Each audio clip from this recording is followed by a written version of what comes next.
Olá, amigos do Vestibulando. Tudo bem? O tema da nossa aula de hoje será Brasil Colônia. Vamos identificar as principais instituições e as principais atividades econômicas do período colonial. Preste atenção nesta gravura. A gravura retrata aspectos da vida cotidiana durante o período colonial. Período colonial que está subdividido em pré-colonial e colonial. Pré-colonial, 1500, 1530, caracterizado pela atividade da extração do pau-brasil e o regime de feitorias. Observe este mapa. O mapa assinala em pontos amarelos as principais feitorias portuguesas aqui no Brasil para a extração do pau-brasil. Essa atividade econômica era exercida pelos índios. Portanto, os índios iam até a mata, retiravam a madeira pau-brasil, que tinha uma importância para a Europa. Retirava-se desta madeira uma substância, uma tinta corante, que seria utilizado para tingir tecidos. E feitoria é um entreposto comercial. Algumas vezes, ao longo do ano, embarcações portuguesas chegavam no litoral, retiravam a madeira e colocavam no interior da feitoria bugigangas, presentes para os índios. Isso se chama escambo. A partir de 1530, com a chamada expedição de Martim Afonso de Souza, inicia-se o período colonial. E esse período colonial é caracterizado pela instituição das capitanias hereditárias. É a divisão do Brasil em 14 longos lotes de terra entregues aos donatários, capitães donatários. Para você visualizar o que estamos falando, preste atenção neste mapa. Aí estão as 14 capitanias hereditárias, faixas territoriais, que seriam administradas pelos capitães donatários. O regime das donatárias foi regido por dois documentos. Carta de doação, documento onde o rei transfere ao donatário a posse da capitania, e a carta de foral, que é um documento onde se estabelece os direitos e os deveres dos donatários na capitania. De maneira geral, o regime de capitanias hereditárias tendeu ao fracasso, excetuando duas: Pernambuco ao norte, São Vicente ao sul. As duas prosperaram em virtude do cultivo e o desenvolvimento da cana-de-açúcar. As demais tenderam ao fracasso. Falta de recurso dos donatários, ataque de índios. Para que o sistema de colonização e povoamento da terra não fosse atrapalhado, o Estado português vai criar o governo geral.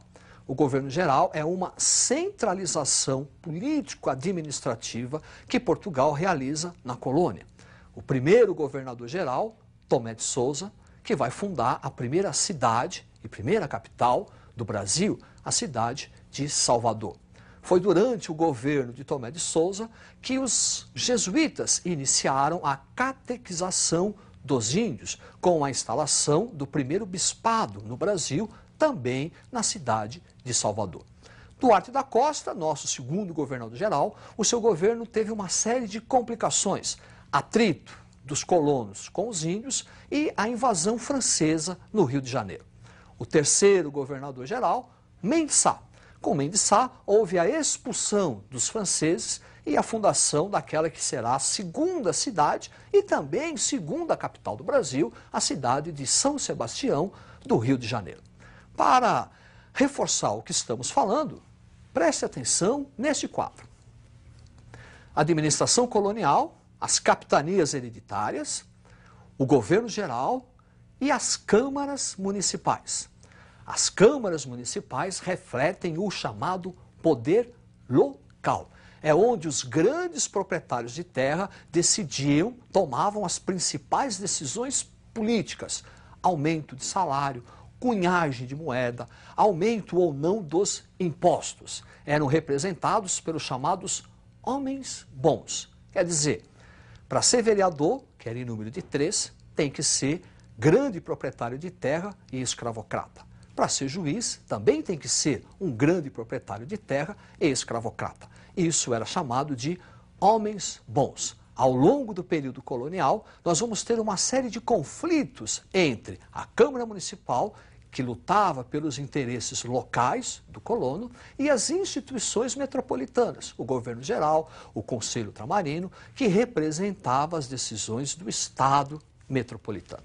Sobre a atividade econômica, o primeiro grande produto vai ser a cana-de-açúcar, o mundo do açúcar, desenvolvido a partir da plantation, o latifúndio, monocultor, escravocrata.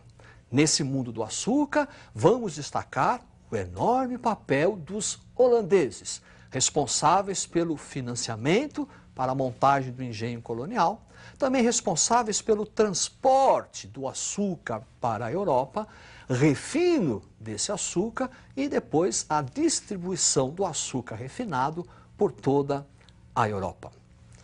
Preste atenção nesta gravura. Aí está o engenho colonial. Podemos identificar a senzala, onde ficavam os escravos, a Casa Grande, não só residência, mas também um quartel-general, um centro administrativo de toda a vida colonial. Ali a capela e aqui o engenho colonial, o principal local do mundo do açúcar. É por isso que falamos agromanufatura do açúcar. Quer dizer, primeiro, a agricultura, o cultivo da cana-do-açúcar. Manufatura, que é transformar a cana-de-açúcar em açúcar no engenho colonial, na casa de purgar, na fornalha, a transformação da cana-de-açúcar em garapa, melaço, para finalmente a produção do açúcar. Além da atividade econômica açucareira, temos também o tabaco, importante atividade que vai suprir o mundo do açúcar de escravos, utilizado no tráfico negreiro, e a pecuária, uma atividade importante para o mundo do açúcar, já que a pecuária era responsável pelo fornecimento do alimento, a carne, o leite. Também a pecuária era utilizada no transporte, o famoso carro de boi, e força motriz para o funcionamento da moenda, que vai transformar a cana-de-açúcar em garapa. Esse mundo do açúcar é tão importante que podemos fazer uma comparação com a pecuária. Preste atenção no quadro. Açúcar é uma atividade econômica desenvolvida no litoral, litorânea, mais próxima à zona de escoamento para atender às necessidades do mercado externo. Já a pecuária não, foi uma atividade econômica do interior. A pecuária foi uma das atividades que vai favorecer a interiorização da colonização, porque a pecuária voltava-se para atender às necessidades do mercado interno.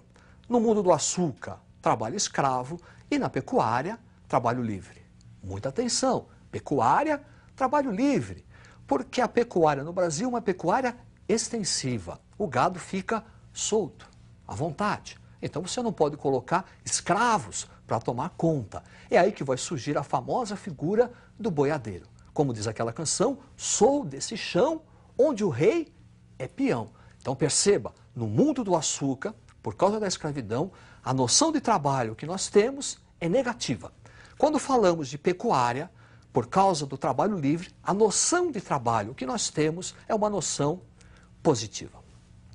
Uma outra atividade econômica, mineração, também responsável pela interiorização da colonização do Brasil e responsável pela mudança social, econômica e cultural do período colonial.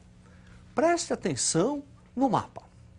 Aí estão identificadas as principais áreas de mineração do período colonial. Perceba, vestibulando, que elas são interioranas. É por isso que dissemos que a mineração é uma atividade responsável pela ocupação do interior da colônia. A mineração também é caracterizada pelo forte fiscalismo do Estado português, para evitar a prática do contrabando. O quinto, a criação das casas de fundição, a famosa derrama, são exemplos desse fiscalismo do Estado português. Mas a grande consequência da mineração para o período colonial foi o crescimento populacional em larga escala e o desenvolvimento das cidades, o urbanismo. Desse desenvolvimento, nós vamos ter a formação do mercado interno, desenvolvimento de atividades econômicas que vão favorecer a circulação da moeda, tráfico de escravos da decadente zona canavieira do Nordeste para a região Centro-Sul e também um mercado da pecuária, abastecimento de gado leiteiro e gado do corte do Sul em direção à região das Minas. Preste atenção neste quadro. Aí está mineração, crescimento populacional, desenvolvimento do mercado interno por conta do desenvolvimento de cidades, urbanismo, interiorização, desenvolvimento artístico e ideias de emancipação. Desenvolvimento artístico. Durante o período da mineração, o Brasil recriou um estilo barroco, muito bem retratado na figura de Antônio Francisco Lisboa, o nosso Aleijadinho. E também no sentido da literatura, desenvolvimento da escola literária, o arcadismo, muito influenciado pelo iluminismo europeu. E ideias de emancipação. Em virtude do desenvolvimento de uma classe média rica ligada à área mineradora, os pais mandavam seus filhos estudarem na Europa. Quando eles voltavam da Europa, voltavam trazendo ideias de liberdade, igualdade, fraternidade, as ideias do iluminismo. E não é, por acaso, vestibulando, que o primeiro movimento que vai procurar separar o Brasil de Portugal ocorreu na região das Minas, a Inconfidência Mineira. Preste atenção neste quadro.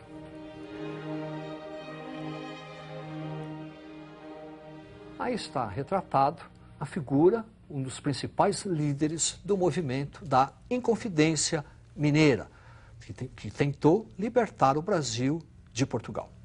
É isso aí, até a próxima, estudem.